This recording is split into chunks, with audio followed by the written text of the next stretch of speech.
Welcome to the final session of the Mastery Club 10 Lessons online adventure. We've covered a lot of information over these last 10 weeks, and so now it's time to take a moment to just quickly review that so that we can fully appreciate where we've been before we launch off into what's next. So grab yourself a big piece of paper and or several sheets of paper and create yourself a bit of a mind map. Divide your page into the 10 areas and we'll do a quick review so we can really appreciate what we've just achieved.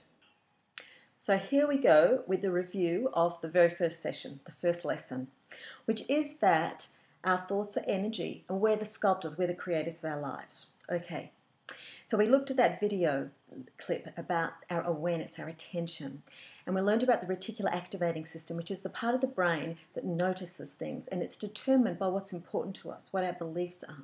We had a look at Dr. DeMartini's story of believing he was a dunce and then believing he was a genius and the different results he achieved. Remember what Henry Fonda said, whether you think you can or you think you can't, you're right. We looked at the 4-minute mile, which is that same dynamic. When they thought they couldn't, they couldn't. When they thought they could, and more stories along those lines, right? We also had a look at the fact that nothing is solid, right? It's all energy, name of this lesson, okay? And therefore we're the sculptors. It's this important point of this first session that our self-talk is everything. What we're telling ourselves and what we believe determines what we will do and what we will achieve in our lives. And so we finished up with the 3 steps or stages to achieving anything. The first one, to have an idea. The second step, the second stage, to build on that idea with our thoughts, our feelings, and our actions. And the third step is when we achieve our result. And so we can go back and change things. We can change the idea, but we can most certainly change our thoughts, our feelings, and our actions if we want a different result in our lives.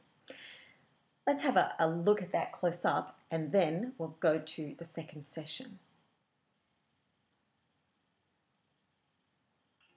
Session number 2, goal setting. 85% of people fail at achieving their goals, 15% succeed. So what's the X factor for the people who succeed? They make their goals SMART. Remember what SMART stands for? S, simple and specific. M, meaningful. It's got to line up with your values, what's important to you. And measurable, something specific. Right, that takes us back to the S, right? A, achievable and action-oriented. Make sure you've got action steps you can take. R, responsible and realistic. Make sure you're going to take the actions. You're not waiting for it to land in your lap. And also realistic. Remember to have balanced expectations. Every goal will bring positives and negatives. And the T, timed, present tense, and have a test of when you read your goal, does it make you feel terrific? Do you feel inspired?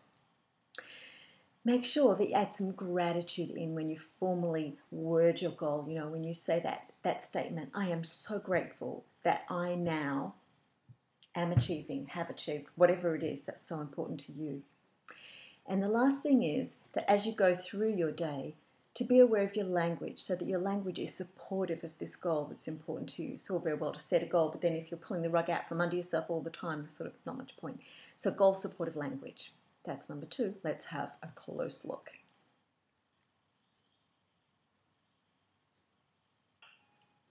The third session was visualization. And remember, this is where we discovered a couple of fascinating things about the brain. One is, which is fairly obvious, that the brain is an image-making kind of machine. You know, it operates on images. The other is that the brain cannot tell the difference between something that is real and something that is imagined. We referred to this in the first session as well, and the funny-looking circle thing over there is a basketball. That was a reminder for the basketball study. So remember that in visualization, it's very important to first of all relax. Go into that alpha brainwave cycle. And when you're relaxed, see yourself doing and achieving the thing you want as if it's really happening to you right now. Visualize the scene with all of your senses and allow that sense of gratitude to bubble up into your heart.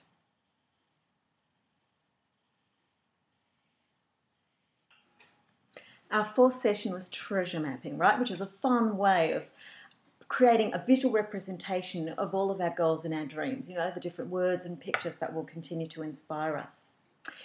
And so remember when you're treasure mapping to also add a statement, this or something greater, to take into account the fact that our goals always involve many, many people and many resources. Don't underestimate treasure mapping as a tool of assisting to realize some of your dreams. Because what we visualize, remember, and we focus on, we continue to myelinate those connections in the brain, right? That image-making brain of ours.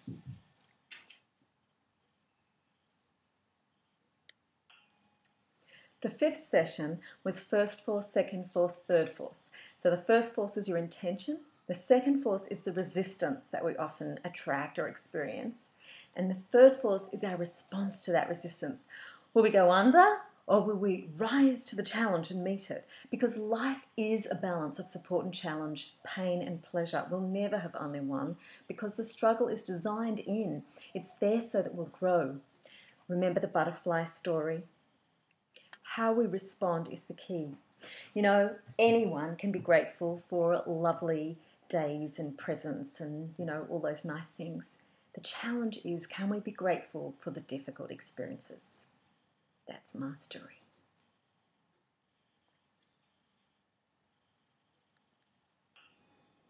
The sixth session was the law of polarity, right? And for that one, we had a look at the yin-yang symbol, right? And the way that the whole universe, the whole cosmos is comprised of opposites. And we need both of them for wholeness, right? We only have one by virtue of also having the other. So we need the opposites, that duality, right? It really does serve us. And we looked at the fact that we often judge things on appearance. Remember the story of the old man and the horse. We see one piece of the puzzle and we think, oh, that's good, or we think, oh, that's bad. But as we get a bigger picture, we have more understanding and we see other sides, other aspects, which is why it's a great discipline to be able to find the positives in what appear to be negatives and to be able to find the negatives in what appear to be positives. It's also a great discipline to not consider people villains and heroes, to not fall for those kind of black and whites, but to look for the shades of grey in a sense, or the full spectrum colour on something, right? So that we can see the wholeness, the realness of something, all right?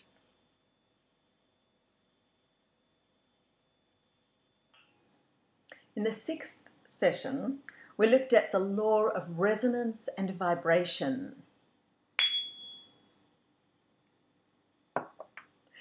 We talked about the fact that the whole universe is vibrational. Everything vibrates. Everything is a different frequency, even solid objects. We're vibrational too. And our emotions are energy in motion. Our thoughts determine our dominant vibration. The emotion that we're in is our dominant vibration.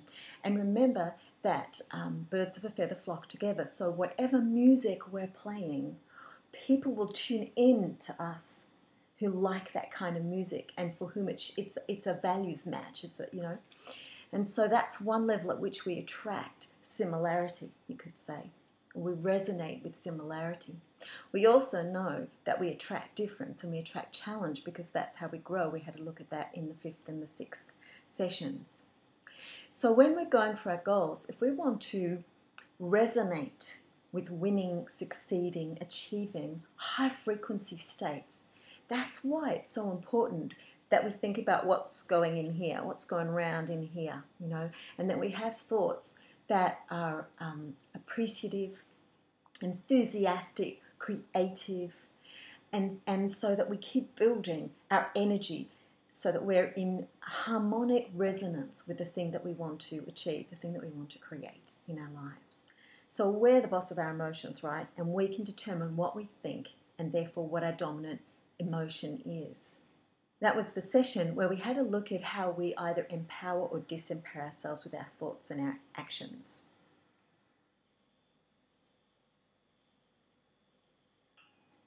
The eighth session was, you have to become a new person.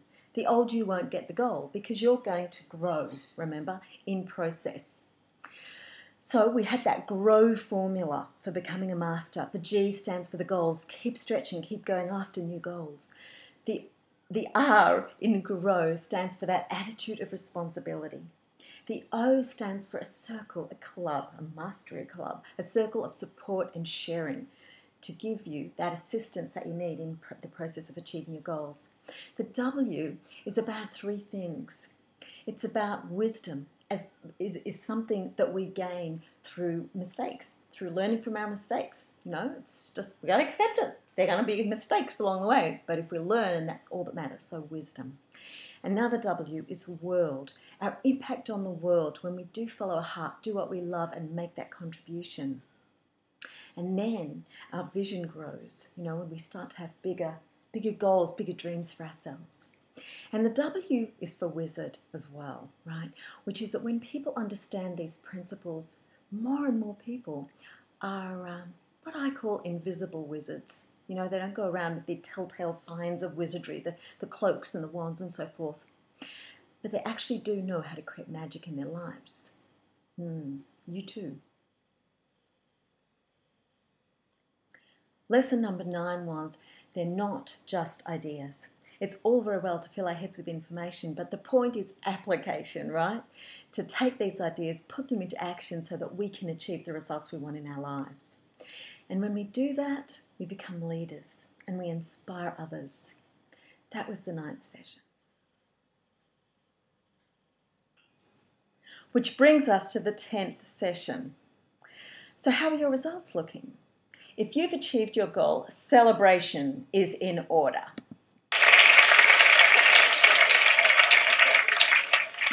It's really important to acknowledge our achievements. Remember what Ralph Marston said, the value of an ambitious goal is not measured by what it will bring to us. The worth of a goal is measured by what it will make of us in the process of following and attaining it. So if you've achieved your goal, you have your carrot, you have achieved your goal, your carrot, and you've also grown along the way, which is probably the most important bit, because I bet you if you do have your carrot, you're now looking for the next carrot, right? You're figuring out, well, what's your next goal? But what if you haven't achieved your goal yet? What does that mean? What can we learn from that? Why are some goals realised and others not? Well, let's go through a little bit of a checklist. First of all, is your goal truly aligned with your highest values? Is it really important to you? Remember the M in SMART. Is it meaningful? That's a really, really important one to check. And I'm going to post on the forum Dr. John DeMartini's guideline questions for identifying your values, because I find them really, really useful. Because you see, he makes the distinction between values that are kind of fantasy values and real values, the ones that our lives actually demonstrate. Because we often think, well, my values are kindness and generosity and, these nice words. But actually, our values are more practical, grounded kind of things in that, and they are observable by how we spend our time, our money, how we fill our space, what we think about. I'm going to post those questions on the forum, so look out for them because they're really, really helpful. So if we go back to the SMART little kind of guideline, right? The A, action. Have you been taking action on your goal, right? Do you have a strategy, a plan? Or have you been kind of wishing and hoping it would drop into your lap? Because, that's a good reason for goals not turning out. The T, timing. Do you just need to adjust your timeline expectations, allow it a little bit more time than you've been doing? Because some goals do take a bit longer than others. It's as if every goal has its own gestation period, just as every plant has its own seed, time to germinate. And remember, there's no such thing as a mistake, right? We're always on track because we can learn from everything that happens along the way. And often when we look back and we think, well, that was a bit of a detour, we can still find so much value in the detour that actually it was clearly part of the journey, a valuable part of the journey. So we're on the 10th session, right? This 10th lesson is don't give up, but do let go. The old expression, a watched kettle never boils? Just imagine if you were to plant a seed, and the very next day go and dig it up and look for signs of growth. Well, we all know, that's stupid, isn't it? Because it wouldn't have grown yet. It won't show any evidence of growth. And a lot of our goals are like that. And we do need to be patient when there doesn't appear to be anything happening. Do you remember my story about trying the odd affirmation and then, looking around to see if anything had changed yet? And it wasn't until I made the decision to stay in the process until I saw results rather than going and looking for them all the time that things really started to change for me. And so the point is, to some degree, to just trust that we've filled the kettle with water and we've switched it on, and even though right now we can't yet see the heat building, we know it's building in there and soon we'll have hot water, or we've planted the seed and we've watered it and fertilized it, and even though we can't see growth happening, it's happening, right?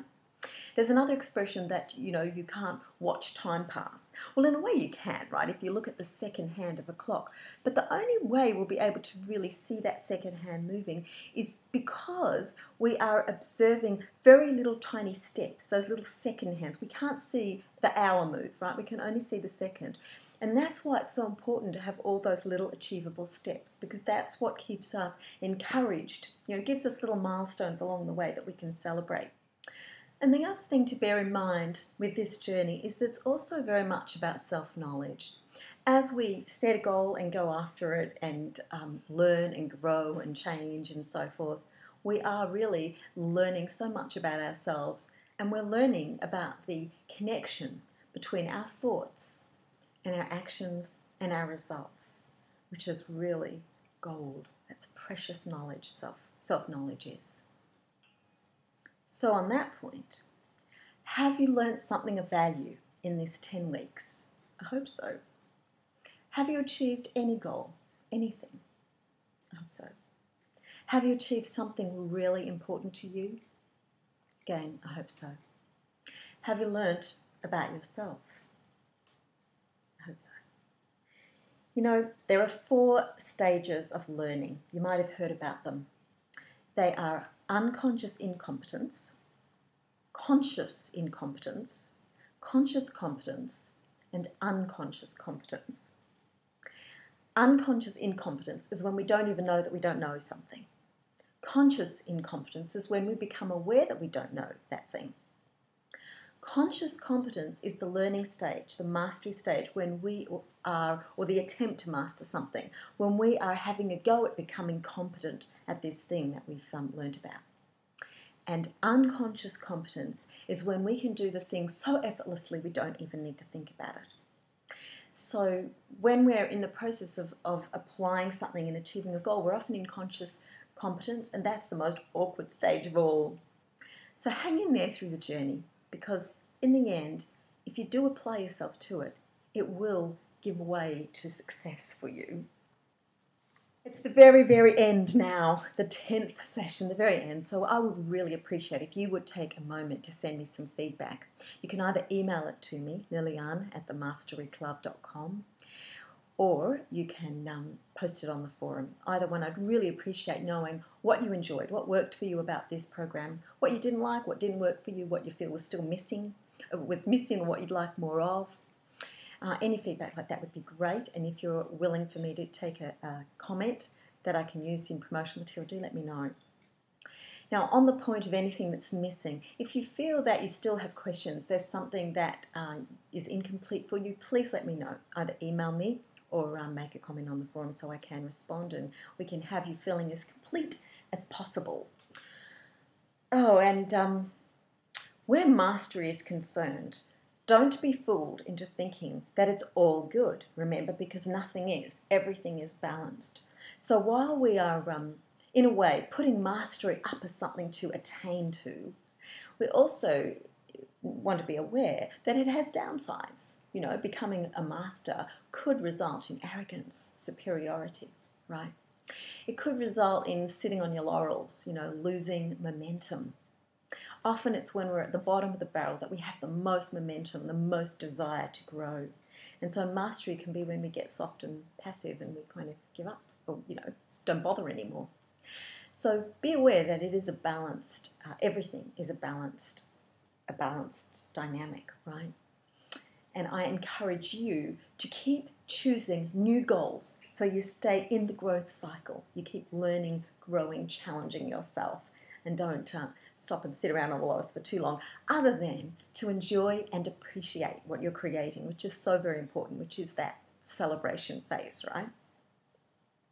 We didn't start this session with a visualization, but what I would like you to do when we finish in the next minute or so is to stop the video, which you will do anyway, and take a moment to breathe, to relax deeply, and to either visualize the goal you're still working on or to choose a new one and visualize that new goal as richly and fully as you can.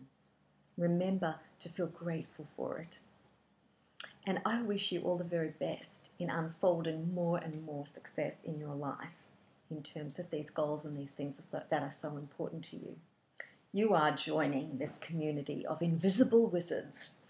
In fact, speaking of which, now that you've completed the 10 Lessons Online Adventure, you are invited to stay in this community, in this Mastery Club community, and to repeat this program as often as you would like at no extra charge. We would love to have you just stay in the community.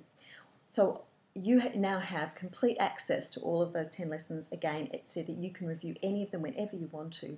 And I hope that you will keep dropping into the forum and inspiring other people with what you're achieving and encouraging those other people who are now going to take this journey. So with the new goals that you choose for yourself, just come and start all over again. Do these 10 sessions with us. Share how you're going. Receive support, give support, all right? Allow yourself to be challenged. Challenge others. All right, let's do this road together again. And remember also that we have an affiliate program, so if you recommend others, you'll get something for that. Thank you so much for joining me on this 10 Lessons Mastery Club adventure. I really appreciate the contributions you've made, and I hope this has been inspiring and useful to you. And I look forward to staying connected and hearing more about your achievements. So stay in touch. Create a great life.